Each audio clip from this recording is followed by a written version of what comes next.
Magandang araw mga kaibigan.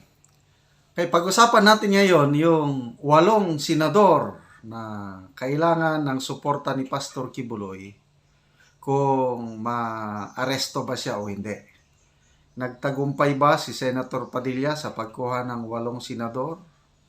Pumirma ba sa kanyang adikain ng proteksyonan si Pastor Kibuloy o hindi? Okay. Gusto ko lang magbigay ng disclaimer. Okay, yung YouTube channel natin na General's Opinion noong Sunday na hack. Hindi ko ito ma-open, hindi ako makapag-upload. Yung channel buhay pa, makapanood pa kayo ng aking mga video, so hindi nagurgur. So in case lang na may mag-upload ng videos dyan sa General's Opinion, hindi na ako noon. Ibang tao na, maybe yung hacker na. Baka mag-upload ng videos na pwede nila akong sampahan ulit ng reklamo. Okay. Yung mga gustong makatikim ng dark chocolate o tablia, cacao, 100% pure organic. Meron pa tayong available stock. Dito lang kayo mag-text or tawag 0916-9000-997. Okay, sa topic na tayo. Ito, may vlog ni Mike Abe. Ang title niya is Robin Padilla, walang nakuha na 8 pirma. Hearing sa kamara tuloy. So, pinanood ko, kasi ako binabantayan ko, personally gusto ko mayroong 8 pirma para hindi maaresto si Pastor Kibuloy. Yan ang aking desire. Kaya binabantayan ko. Kaya nung nakita ko itong vlog ni Mike Abe, pinanood ko kaagad. So hinihintay ko, yun, sinabi lang niya na hindi nakakuha si Senator Padilla. Direct step, hindi nakakuha. Kaya lang, ang source niya, dapat may source. Sino ang source sa balita na walang nakuha? It should be maybe si Senator Padilla mismo. Magbigay siya ng statement na pasensya na po, wala akong nakuha. Wala naman. Okay, si Senator Hontiveros magsasalita na walang nakuha. Tinignan ko si Mike Abe, he failed. Wala siyang binanggit na source niya. Basta direct lang niya sinabi sa kanyang bunganga na walang nakuha. So ako, ni-research ko sa mainstream media. Tinignan ko yung mga newspaper. Lahat, nakita ko na walang balita sa mainstream media na failed o walang nakuha si Senator Padilla na 8 signature. So, ako, tapos isa pa, balik tayo kay Mike Abe. Kung talagang totoo na walang nakuhang 8 signature, hinihintay ko yung sasabihin sino yung mga sumuporta kay Hontiveros, sino yung sumuporta kay Senator Padilla. Kasi dalawa ito eh. Hontiveros, gusto niya na ma-cite in contempt si Pastor Kibuloy, paresto. Si Senator Padilla gusto niya i-block. Kasi sa Section 18, Rules of Senate, pag may 8 members ng committee na mag-agree, pwede nilang i-block, i-modify yung cite in contempt ni Senator Hontiveros. So, si Mike Abe, wala siyang binanggit na mga pangalan ng mga senador.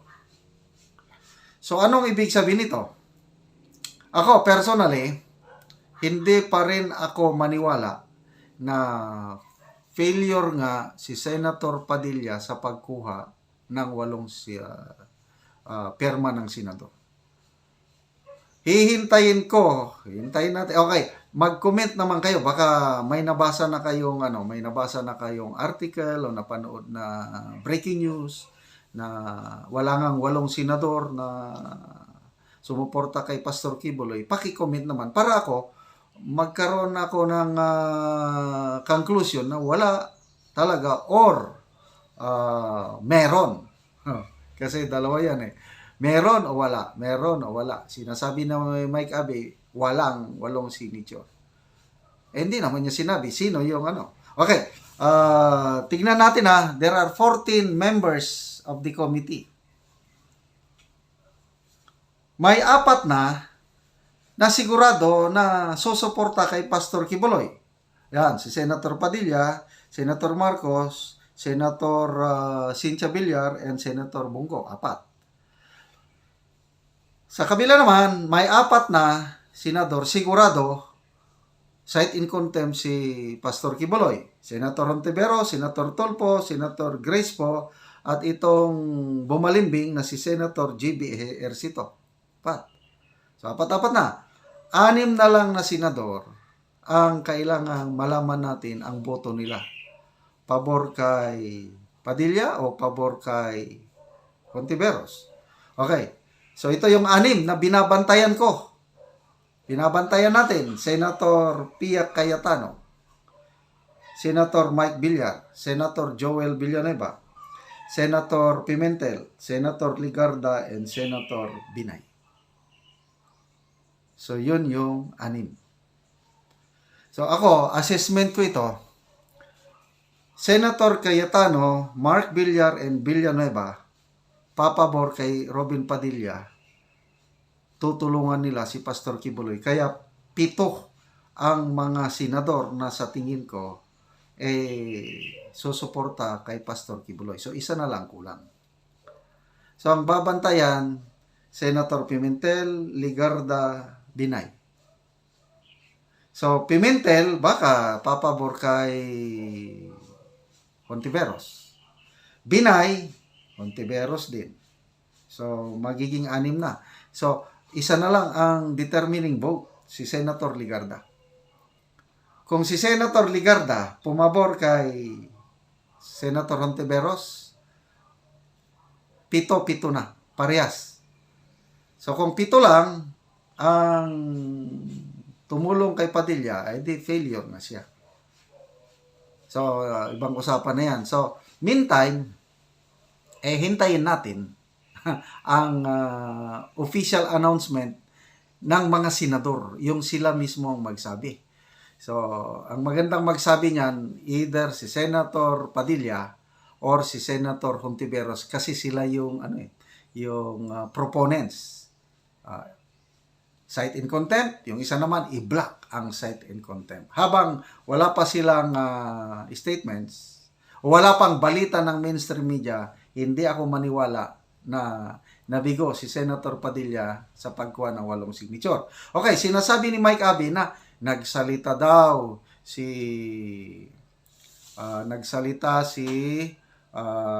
Senator Padilla sa Senado, humihiling ng support. Yes, nagsalita siya. Kailan doon, hinihiling niya na bigyan ng chances si Pastor Kibuloy. So ito, upload ko, panoorin natin, pakinggan natin si Senator Padilla, yung humihiling siya ng suporta para kay Pastor Kibuloy. So, meantime, wala pang sigurado kung ma-cite in contempt nga si Pastor Kibuloy o hindi. Ginoong Tagapangulo, sa puntong ito ay isa lamang po ang ating kahilingan para kay Pastor Apollo Kibuloy. Iyon ay mabigyan lamang natin, hindi po ng kapalit, kundi ng karampatang pagtrato ang naging serbisyo naman po ni Pastor sa ating bayan. Dagdag pa po nito, binibigyan pansin din natin ang mga banta sa personal na kaligtasan ni Pastor. Kahit naman po sino na nakararanas ng banta sa kanyang buhay, ay pipiliin ang pag-iingat sa paglabas sa pagpublikong lugar. Kailinsabay paborito ang anunsyo ng Estados Unidos sa paghahain ng sakdal laban sa kanya. Natural lamang po na ingatan ng isang tao ang kanyang sarili kung nakakadama siya ng pag-atake mula sa iba't ibang puwersa at panig. Bilang paglilinaw, hindi po niya tinatalikuran ang obligasyong sagutin ang mga paratang sa kanya.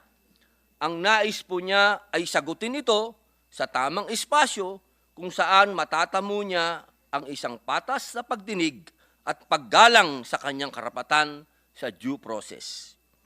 Higit sa lahat po, Ginoong Tagapangulo, ang akusasyon po laban kay Pastor ay nasa bakuran na ng kagawaran ng hustisya na kanilang isinasampa sa naaayong korte. Hindi na po magkakaroon ng saysay ang ating pagdinig sapagkat nasa kamay na po ito ng hudikatura. Nasa kanila po ang kapangyarihan upang magpataw ng desisyon at kung sino po ang inosente at kung sino po ang nagkasala. Hindi na rin po siguro kakailanganin pa na magkaroon ng hiwalay pang pag-uusisa ang dalawang sangay ng lehislatura sa mataas at malaking kapulungan na dagdag na isinasagawa ng ehekutibo sa pamamagitan ng kagawaran ng hustisya. Masyado na pong sa palagay ko ay magastos ito. Bilang pangwakas po, nais ko pong ihayag sa opisyal na record ang ating kahilingan. Ang mabigyan po ng konsiderasyon ang hiling ni Pastor laban sa contempt order ng Committee on Women, Children, Family Relations, and Gender Equality at mabigyan ng daan ang pagpapalabas po ng show cause order kay Pastor sa susunod na pagdinig.